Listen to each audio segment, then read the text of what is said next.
So some of the most popular videos here on my channel are ones that kind of show the inner workings of YouTube. You guys might remember I did a series for a few years where I detail how much money I made each year through my channel. Now I haven't done one this past year only because things have kind of changed here on YouTube, where the average price of the view isn't what it used to be, and most people, myself included, aren't making as much money through just content creation alone. Instead, they have to turn to other resources, namely through integration through sponsorships and products, and while some others choose to do other business ventures, whether it be clothing or branding identities, there definitely is still a lot of money to be made out there on YouTube. However, that being said, it's also very easy to sell out. So I watch a lot of channels. My channel hasn't seen a lot of growth, which is fine. I'm okay with. But that being said, even a channel like mine, which some might consider big or some might consider stagnant or dead, depending on how long you've been following me, still has the opportunity to make a lot of money, but at what cost? So what I want to do today is show you exactly one of the things that I get offered on a fairly consistent basis and just kind of detail some of my thought process behind this. Now, the goal of this video isn't to tell you that, hey, you can be making X amount of money, or hey, you need to start a channel to do this too, but more just to open your eyes to, as when you're watching other channels, oftentimes when you see people using a certain product, recommending certain things, even taking certain trips, everything for the most part these days seems to be sponsored in one way or another. Usually it's a tit for tat kind of deal, and you know how much I love tits and or tats. That sounds terrible. But I just wanted you guys to know what's going on behind the scenes so you're more aware when you hear your favorite person recommending certain things or trying to talking about something that they like and enjoy. Just know on the back end there's probably some stipulations behind that. So without further ado, let's take a look at one prime example. So here's an example of an email I got last week, which is for a force factor, and I want to kind of give you some context around this. Anyone who's been watching my channel for any length of time, you may remember a video I did several years ago called YouTube Partnership Programs and why you should join them, or something along those lines, where I outlined why you should join a partnership program and some of the perks and some of the negatives of joining them. And one of the perks I mentioned was the fact that they connect you direct to advertisers to increase sponsorship revenue for your channel, and while they do take a percentage of your earnings, I thought that it was worth it. These days, however, partnership programs aren't necessary because there's many third-party sites that do this independently, connect you directly to advertisers. While they still do charge somewhat of a percentage or they take their cut off the top, you are more of a free agent in this regard where you can pick and choose who you work with, and you can usually negotiate the rates as well. So this is an example of one of them. Not only can you browse their site for advertisers and apply to campaigns, but oftentimes they'll reach out to you directly if they find that there's one that may fit what your channel is about. So this is an example of that, and you can see right here they're offering me $1,000 to work with me to talk about Fuego, the new product from Force Factor. And if I'm interested, all I have to do is click on this to accept, and I can basically be entered into the campaign. Now, I get these emails all the time. Obviously, the companies and the money that they offer vary, but for the most part, I'll just delete them because I don't really care about them so much. I can read this and know pretty much right off the bat if I'm interested or not. Now, one of the reasons I closed this one out initially was because Force Factor a couple of years ago ran a similar promotion through a lot of other YouTubers where they offered a free product to anyone who wanted it, but what they didn't tell you was that they then submitted you to an automatic renewal subscription of a monthly basis, which you couldn't cancel out of unless you went through several hoops. And people ended up getting charged money for things that they didn't want. So pretty shady practices. I'm sure they probably don't do that anymore, but it just really left a bad taste in my mouth, and I didn't really want to do this, so I thought I was done with this particular advertisement. That is until the next day, and I'm talking literally the very next day. I got another email, this case a personalized one, where the last one seemed to be more of an automated intro.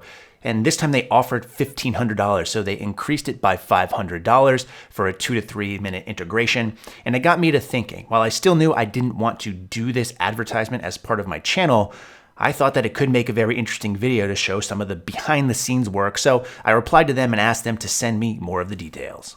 And that's exactly what you're looking at here. Here's the campaign details for the Force Factor Fuego integration. This is pretty standard fare when it comes to these advertisements. They'll give you a 1 or 2 pager that outlines what they want you to say, what they want you to not say, and also any other stipulations in terms of putting certain links in the description box, what things need to be, what's called above the fold or above the cut, meaning that the first couple of lines of the description box has to be their advertisement, all sorts of things from when they need to approve it and so forth. So basically outlining exactly what this thing should look like. And that's one of the things I don't like. I don't like these to be scripted.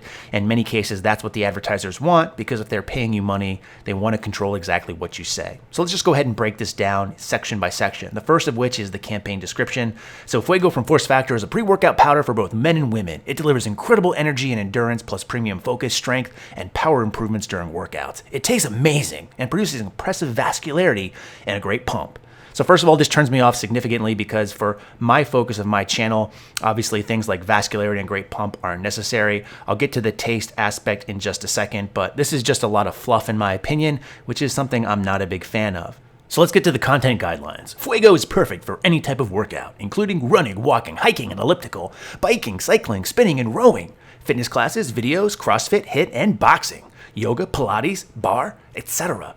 Obstacle race and triathlon training, and finally, weightlifting and body weight training. So for me, in my opinion, a pre-workout isn't necessary for 99% of these things. It can even be argued that it's not really even necessary for weightlifting, weight training, whatever. So again, this is not a very good start to this advertisement. Next, let's talk about the three main attributes of Fuego. Number one is the flavor and mixability. Now, this is kind of grind my gears a little bit, and I was talking about this on Twitter the other day with my good friend John Stewart. And the fact of the matter is if you're basing a pre-workout or supplement choice based off how things taste or mix, you're doing it wrong. The main thing that should be of concern of you is the actual ingredients and the research behind them. So the fact that they have flavor and mixability on here, especially the fact they have it first, is a huge no-no in my opinion. Because you know what? Kool-Aid tastes great, but doesn't mean I'm going to use it as a pre-workout. So next we have energy, which is really big for a lot of pre-workouts these days. A lot of them tend to be overdosed with caffeine, which isn't really a problem in my opinion. There's a lot of good research around 200 to 300 milligrams of caffeine. Taking a look at the profile of this, I think they have 250 milligrams, so that's fine.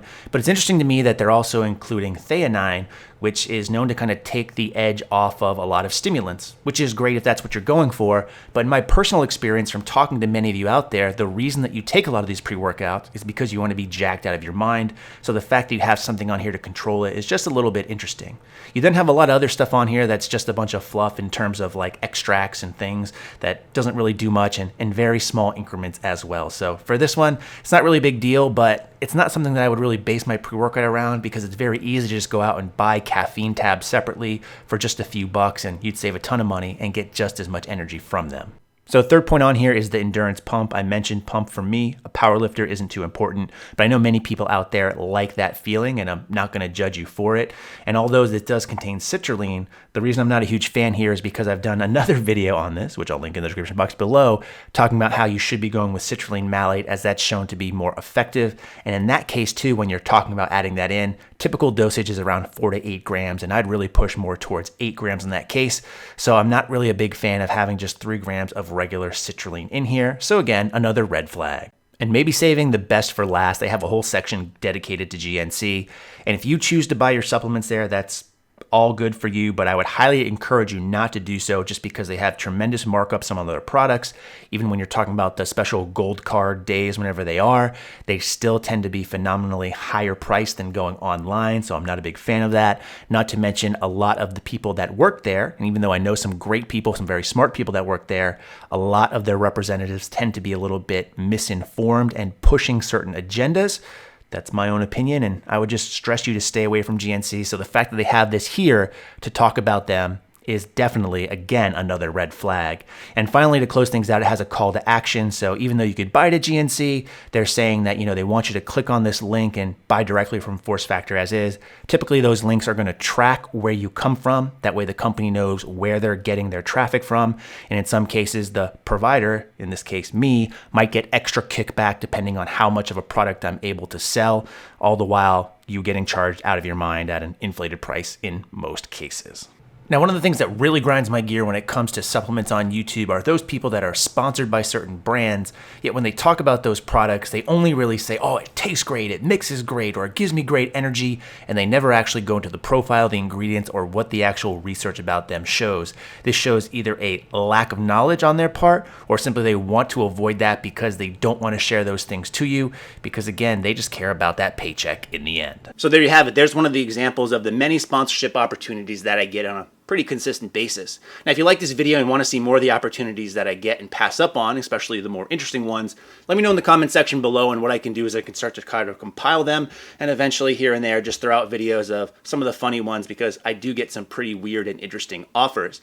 Now, even though in this video I'm showing you the inner workings behind YouTube and I'm kind of in a way kind of poking the bear a little bit when it comes to these sponsorship opportunities and people who take them, especially the more fraudulent ones, I do want to be abundantly clear here. I do take sponsorship opportunities, and you guys have probably seen many on my channel, although I will say as I've gotten older and balder and weaker, I don't take as many as I used to. And when I do take them, there's three main guidelines that I really try to adhere to.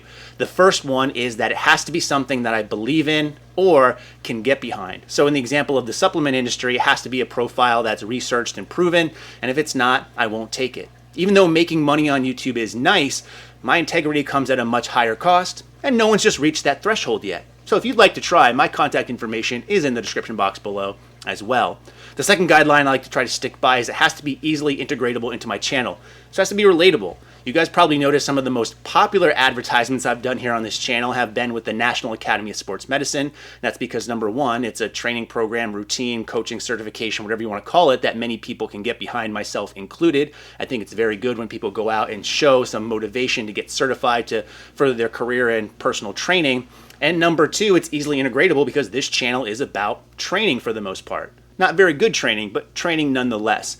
And then the third guideline I have is it just has to have very low stipulations as far as how I can integrate it and what I can say. I don't want to be a talking head here or a parrot just repeating main points that people send me in some of these things that you've seen. Instead, I want to have my own way of integrating it into the video and saying what I will about it. If it hits those three guidelines, it's more than likely going to make an appearance here on the channel. So hopefully that gives you some insight. Again, let me know your feedback on this. If you like this kind of video, let me know. I'd appreciate it. And if you like the video, like the damn video. I don't often ask for likes, but if I get more likes, maybe I'll get more sponsorships. In the meantime, as always, we'll talk to you next video.